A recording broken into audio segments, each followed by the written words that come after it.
سلطان over Khan کے زمانے میں عثمانی ترک یورپ پہنچ گئے اور آہستہ آہستہ آگے بڑھتے رہے۔ اہل یورپ نے 2-3 مرتبہ بڑی فوج جمع کر کے مقابلہ کیا۔ پہلا زبردست معرکہ سلطان مراد اول کے ساتھ قصبہ کے میدان میں پیش آیا۔ یورپ والوں نے شکست فاش کھائی۔ اس کے بعد 10 سال اطمینان سے گزر گئے۔ سلطان بایزید یلدرم کے زمانے میں یورپ کے اندر پھر جوش و خروش کی لہر اٹھی۔ انگلستان، France, Germany, Poland, Austria, Hungary اور بلکانی علاقوں کے بڑے بڑے رئیسوں، بہادروں اور شہزادوں نے فیصلہ کیا کہ وہ سب مل کر ترکوں کو یورپ سے باہر نکال دیں گے۔ چنانچہ شاہ ہنگری کی سرکردگی میں ایک بہت بڑی فوج تیار ہو گئی۔ سلطان بایزید 4 سال سے ایشیائی کوچک کے انتظامات میں مصروف تھا اور اپنے یورپی علاقوں میں جانے کی اسے فرصت ہی نہ ملی تھی۔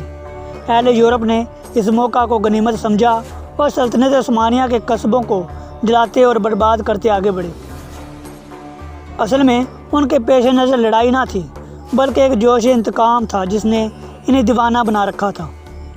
انہیں اپنے بہادروں کی شجاعت اور اپنی فوج کی کثرت پر بڑا ناز تھا۔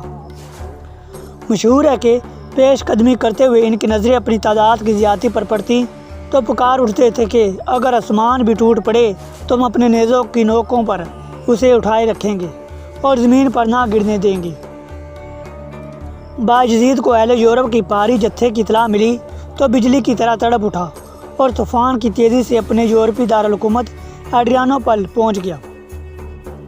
اس اثناء میں نکوپولس کے ترک حاکم نے اہل یورپ کا زبردست مقابلہ کر کے بایزید کے لیے فوج تیار کرنے کے لیے مہلت مہیا کر دی۔ اس نے کچھ فوج آگے بھیج دی اور خود پیچھے پیچھے روانہ ہوا۔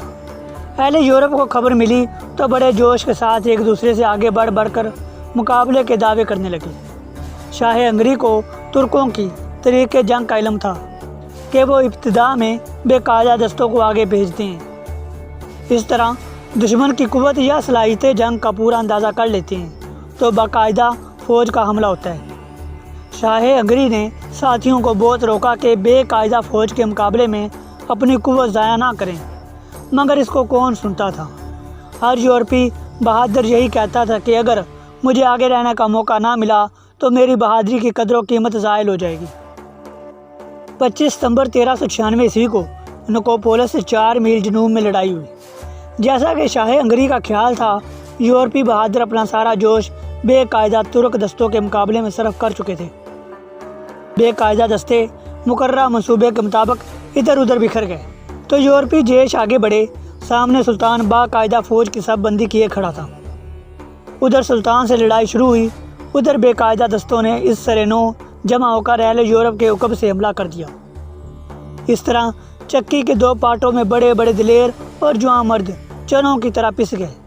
ہزاروں کھیت رہے، باقی گرفتار ہو گئے جن میں 25 کے قریب شہزادے تھے۔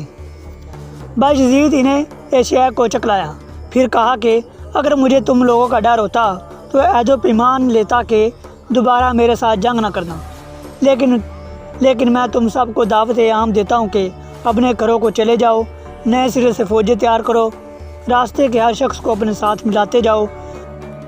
جب خوب تیار ہو جاؤ تو مجھے پیغام بھیج دینا، جہاں کہو گے تمہارا شوق جنگ پورا کرنے کے لیے پہنچ جاؤں گا۔ ان لوگوں میں سے کوئی بایزید کے مقابلے میں پھر نہ آیا۔ نکوپولس کی لڑائی اس وجہ سے حد درجہ اہم ہے کہ اگرچہ اس کے بعد سلطنت عثمانیہ 50 سال تک مصیبتوں میں پھنسی رہی، لیکن اہل یورپ کو اس اثناء میں ترکوں سے جنگ کی ہمت نہ ہوئی۔